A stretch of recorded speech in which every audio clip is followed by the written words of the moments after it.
Fala meu amigo ou minha amiga, seja muito bem-vindo a mais um vídeo aqui do canal. Se você está depositando seu tempo e a sua atenção aqui, eu sinto uma responsabilidade muito grande sobre isso, tá? Então o compromisso que eu tenho com você sempre vai ser com a qualidade da informação que eu vou te passar nesses vídeos e nesse canal, fechou? Turma, mais uma semana começando, vamos lá para o nosso compromisso semanal, que é o vídeo de todas as segunda-feiras. Eu me esforço para trazer sempre a segunda-feira, geralmente às vezes ocorre uma vez ou outra que eu trago na terça, na quarta, mas em via de regra, na maioria das vezes, sempre foi na segunda-feira e sempre com certeza será na segunda-feira. Só caso aconteça alguma outra coisa que eu não consiga sentar para gravar esse conteúdo ou alguma coisa que me impeça de fazer esse conteúdo no primeiro dia da semana, fechou? Mas vamos lá. Cara, eu quero falar sobre uma coisa hoje, na verdade eu quero deixar registrado uma coisa hoje, que é basicamente um tópico desse livro que eu tô lendo, O Diário de um CEO. Eu comentei no vídeo passado que eu tinha começado a ler esse livro por indicação de uma pessoa que faz parte de uma mentoria que eu faço parte, que é o Ricardo. O Ricardo, ele é o gestor do projeto, da empresa, na verdade, do Gabriel, que é o copywriter que ensina a copy pra gente, que ele dá essa orientação pra gente com relação a copy, com relação ao mercado, com relação, enfim, a uma carreira de uma forma geral. E o Ricardo, ele é basicamente o gestor da empresa do Gabriel. Então, ele deixou como indicação esse livro. Eu comecei a ler o livro. É até interessante, porque a primeira percepção que eu tive sobre o livro foi: se você já leu 12 Regras para a Vida, do Jordan Peterson, é basicamente uma versão um pouco mais simples do 12 Regras para a Vida. E por hora, pelo menos no começo, pelo menos nas primeiras leituras, eu achei interessante a teoria dos 5 baldes que ele trouxe, mas depois começou a ficar uma coisa muito repetitiva. Repetitiva no sentido de que, cara, sei lá, 80% das coisas que eu li depois dessa primeira teoria, que foi inclusive o conteúdo que eu trouxe na semana passada pra vocês, foram coisas repetidas. Então ele começou a repetir muita coisa, ele começou a falar muita coisa que já tinha em outros conteúdos. Então eu senti que o autor ele tava não tentando trazer algum aprendizado, ou tentando exaltar algum ponto, defender um ponto de vista que de fato era de autoria dele, sabe? Mas eu senti que ele estava simplesmente replicando coisas que ele já tinha tido contato. Então basicamente é assim, cara, eu aprendi alguma coisa com outra pessoa, eu não entendi a essência daquilo, eu não, sei lá, talvez eu não tenha nem aplicado aquilo na prática, mas eu achei o aprendizado interessante, então vou replicar, entende? Então eu senti que não existia, tinha muita coisa, cara, isso é muito real. Eu senti que muita coisa que ele ensinava, muita coisa que ele falava, não tinha nenhuma realidade com o contexto de vida dele. E olha que eu nem conheço o cara, mas talvez pela idade, ele é um cara muito novo, ele é um cara de 30 anos de idade. Ele é um cara que ele teve, entre aspas, um sucesso financeiro jovem e tudo mais. Então tinha muita coisa que ele falava que, caramba, cara, não sei se esse aprendizado que ele tá falando foi de fato uma coisa que ele conseguiu coletar nesse tempo de vida dele ou se foi alguma coisa que ele pegou de alguém e replicou, entende? Então, muita coisa, por eu já ter tido muito livro de desenvolvimento pessoal, teve uma fase na minha vida que eu li muito isso, eu senti que reforcei bastante coisa e eu senti que ele ficava replicando muita coisa. Porém, vez ou outra, ele trazia alguma coisa que, caramba, isso daqui me parece, pelo menos eu não tive contato com essa informação ainda, mas me parece que é uma coisa de autoria do próprio autor. E eu achava muito interessante, sabe?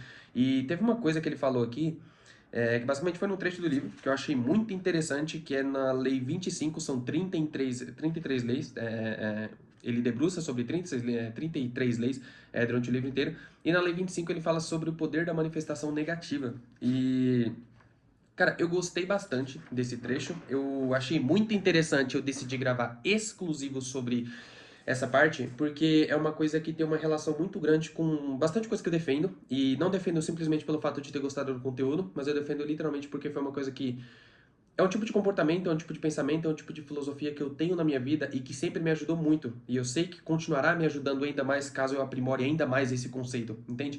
Que é basicamente o quê? Ele menciona que o ser humano, de uma forma geral, o ser humano ele tem uma tendência a tomar bastante decisões, a fazer bastante projeções. Todos nós somos assim, né? Uns um pouco mais, outros um pouco menos, mas de uma forma geral a gente sempre de alguma forma está tentando planejar, está tentando projetar sei lá, alguma coisa da nossa vida, algum possível resultado, enfim. Só que dentro dessa projeção, existem algumas pessoas que vão mais a fundo, né? Então tem pessoas que pensam, tem pessoas que sonham, tem pessoas que planejam e tem pessoas que executam.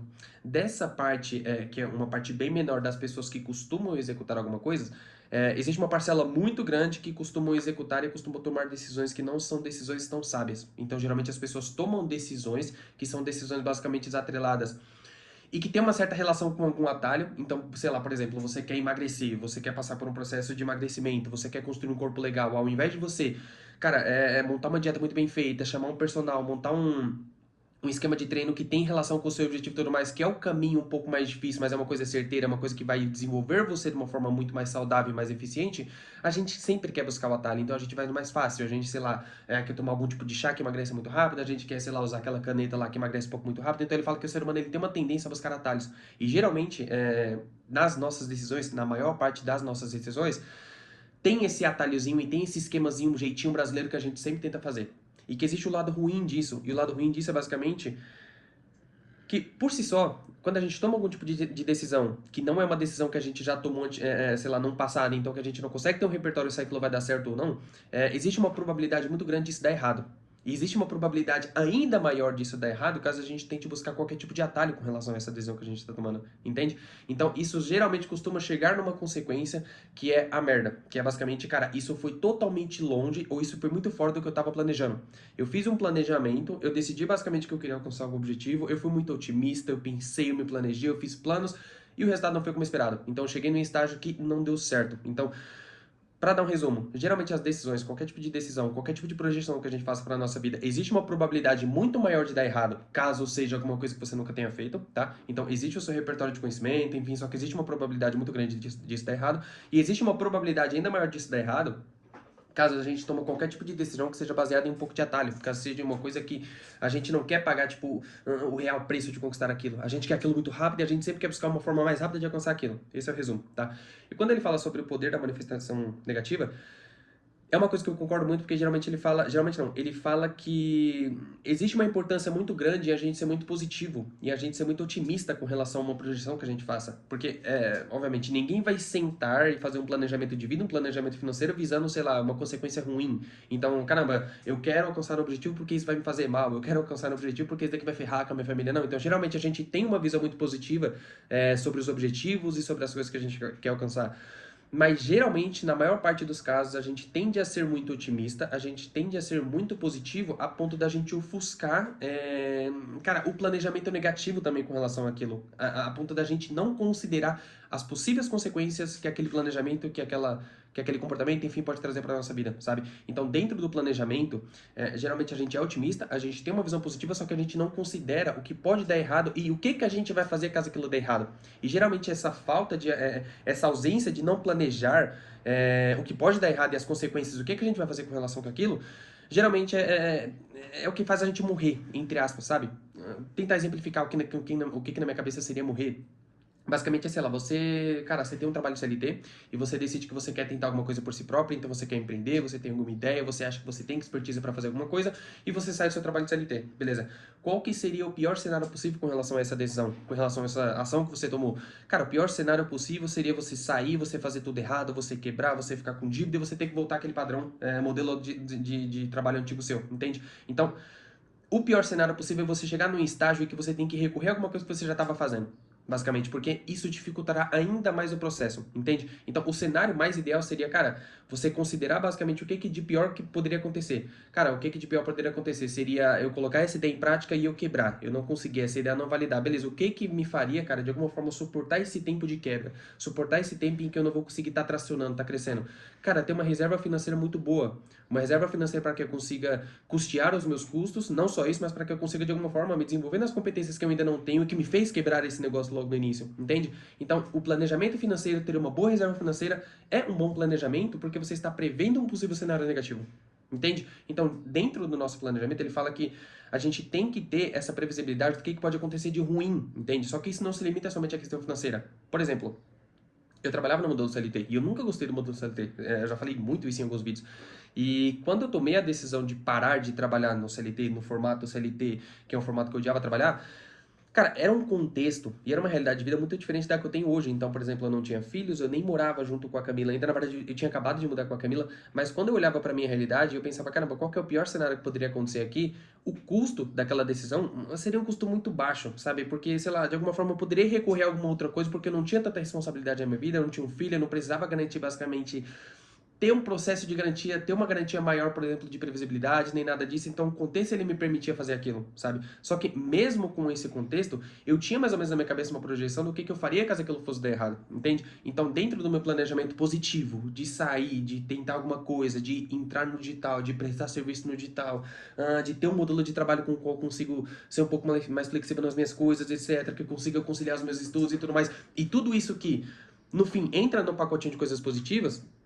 Mesmo eu pensando tudo isso, eu também já estava me conscientizando de alguma forma do que eu poderia fazer caso aquilo desse errado. Então, cara, se eu passar não um mês, não 2 meses, mas 6 meses tentando ir atrás de alguma coisa e eu não consegui nada, eu não consegui nenhum tipo de trabalho, eu não consegui alguma coisa que me pague, que me dê uma previsibilidade, por exemplo, o que eu vou fazer? Eu tinha isso um pouco, não tão claro quanto as coisas positivas, porque é um padrão a gente não pensar tanto nas coisas negativas, mas eu tinha mais ou menos um planejamento na minha cabeça, sabe?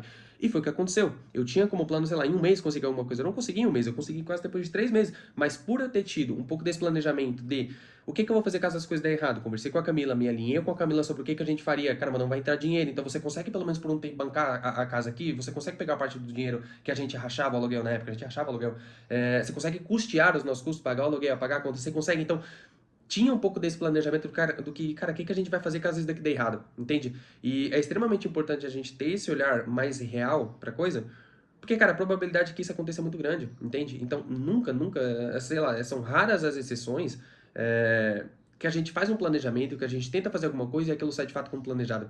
Geralmente isso sai, as coisas que saem como planejado, ou foi porque foi tipo um golpe de sorte, ou foi porque basicamente você de alguma forma já tem algum repertório, algum conhecimento, alguma experiência, alguma vivência, que você consegue projetar aquele resultado com base em alguma coisa que você já viveu, entende? Então, sei lá, se você pega um CEO de uma grande empresa e ele quer tomar algum tipo de decisão que lá atrás ele já tomou alguma decisão, ele já tem um repertório, ele já tem uma confiança, então existe uma probabilidade até um pouco maior daquilo dar certo, entende? Só que quando você vai fazer alguma coisa que você nunca fez, que você não tem essa bagagem, a regra é que dá errado, sabe? A regra é que dá errado e que caso você tenha um bom planejamento negativo, que é o que ele fala basicamente, e caso você tenha uma boa previsão do que você vai fazer caso isso dê errado, geralmente é isso que vai te sustentar e fazer com que você mantenha essas tentativas até de fato você conseguir alcançar aquele resultado que é o projetado na sua cabeça, entende? Então isso vai muito de encontro, e sei lá, talvez eu tenha gostado tanto é, dessa... Tô trocando aqui, tá me dando agonia o cabo aqui. Talvez isso tenha chamado tanto a minha atenção, essa projeção negativa, porque, cara, eu percebo que eu tô me tornando uma pessoa cada vez mais real nesse sentido, entende? Teve até um vídeo, não sei se foi o último vídeo ou se foi, na verdade, foi o penúltimo vídeo que eu falei sobre isso, que é como que a gente lida de uma maneira mais racional e menos emocional com as coisas, sabe?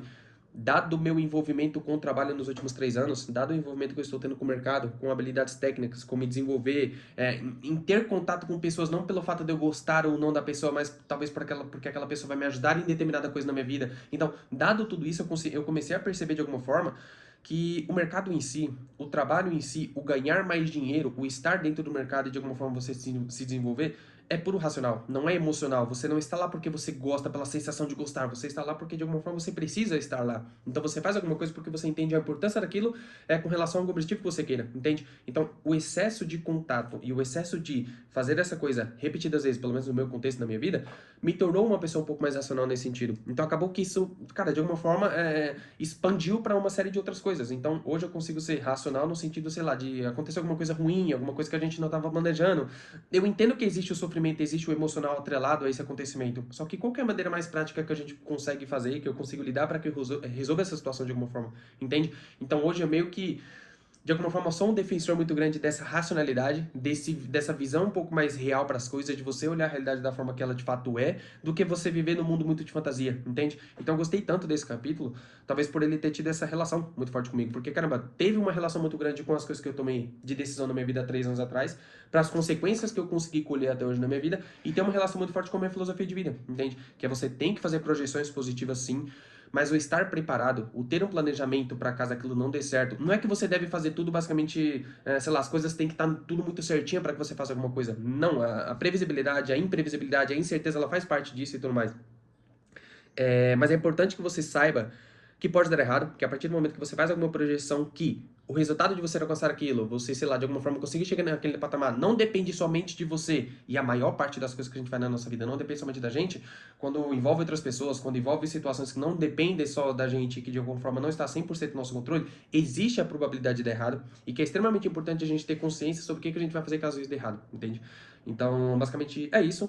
Hoje foi um vídeo um pouco mais curto, mas é uma ideia, cara, que puta que pariu, sei lá, não sei, eu acho que a tendência é eu aprimorar cada vez mais isso na minha cabeça e fortalecer cada vez mais essa ideia na minha cabeça do que eu mudar de opinião com relação a isso, sabe? Porque isso é uma pauta muito interessante, cara, é uma coisa que, por exemplo, eu pretendo ensinar para o meu filho, para o Guilherme, que você ter esse olhar um pouco mais real, você ter esse olhar um pouco mais prático, é extremamente importante para que você, de alguma forma, consiga se tornar uma boa pessoa, para que você consiga encarar as coisas com muita facilidade. Exemplo disso, hoje eu estava lendo no livro aqui, tem um trecho do livro. Peraí que eu quero lembrar o nome. Que ele fala sobre... que ele fala sobre disciplina. A equação da disciplina. E que, cara, dentre algumas coisas que eu discordei nesse conteúdo, essa daqui acho que foi a que eu mais discordei. Porque ele fala que existe todo um malabarismo, existe toda uma coisa, existe todo um mundo de fantasias, existe um monte de coisas que você tem que fazer e que você tem que fazer pra facilitar e não sei o que, pra que você consiga ir treinar. Então, por exemplo, não é o fato de você acordar num dia e entender que você precisa ter a porra de uma boa saúde pra que você consiga envelhecer bem e você vai pra academia porque aquilo tem que fazer parte da sua vida. Aquilo literalmente é parte da sua rotina. O treinar não é uma opção. Basicamente você tem que fazer porque aquilo tá ligado a alguma coisa que você queira lá na frente da sua vida. Não, a lógica dele é, cara, pra você treinar, você tem que facilitar isso ao máximo, então você tem que dormir muito bem, você precisa acordar, a sua roupa de academia, ela precisa estar em cima da mesa, bonitinha, esperando por você. E aí quando você acordar, você tem que ter um grupo com pelo menos 5 amigos, esses amigos, eles têm que estar entusiasmados pra você. Então, você despeja a responsabilidade e a chance daquele comportamento acontecer na sua vida e uma série de outras coisas. Então, caramba, se a roupa não estiver muito bem arrumada na minha mesa, talvez eu não vá treinar porque aquilo não estava tão arrumado. Sei lá, se eu acordar num dia e desses 5 amigos, 3 desses amigos não for treinar, puta, caramba, será que eu vou? Então, entende? Essa transferência de responsabilidade e essa transferência de que alguma coisa precisa acontecer para que você execute um comportamento, eu acho que dificulta muito as coisas. Então eu discordei muito desse capítulo que ele falou sobre isso, porque na minha cabeça eu tento tratar as coisas de uma maneira muito simples. E obviamente que essa simplicidade que eu tento tratar as coisas está ligado com esse contexto do vídeo inteiro que eu falei com vocês, que é você ser um pouco mais racional. Mas você tratar as coisas da maneira mais simples possível é o que de fato permite com que você execute algum comportamento. Então, cara, não existe complexidade em você acordar um dia, você definir um bloco de tempo e você ir pra porra da academia, sabe? Você não precisa estar tudo 100%, não precisa estar um dia muito quente, não precisa estar um dia muito... que você precisa estar com seu ânimo lá em cima, não precisa ter a porra de uma roupa arrumadinha em cima da sua mesa esperando por você. Basta que você acorde, basta que você tenha consciência de quais que são os seus compromissos, dado que você é um adulto, entende? E que você tem que fazer o que tem que ser feito, entende? Se você precisa de uma extrema motivação, se você precisa de todo esse malabarismo, sei lá, para que você consiga treinar, cara, o que você vai precisar basicamente para educar uma criança? Se você, por exemplo, é pai, se você é mãe, sabe? Quais que são os valores, quais que são as transferências de informações, qual que é a visão de mundo, qual que é a cosmovisão que você vai apresentar para uma criança, entende? Se você não consegue ter compromisso, por exemplo, com treinar, se você despeja toda essa burocracia e essa dificuldade em cima de um treino, entende? Existem coisas que são muito mais complexas e que vão exigir muito mais do que de você, do que, por exemplo, você ir pra academia, entende? Então, cogitar sobre essas coisas, pensar mesmo sobre essas coisas e, cara, qual que é o real nível de dificuldade que existe por trás de algum comportamento que eu vou ter aqui, cara, geralmente traz uma clareza muito grande que permite com que você faça alguma coisa, sabe? Então, porra, existe coisa muito mais difícil, sabe? Existe situação que é muito mais difícil. Eu consegui perceber isso quando eu tive, por exemplo, o Guilherme, entende? Teve muita coisa que...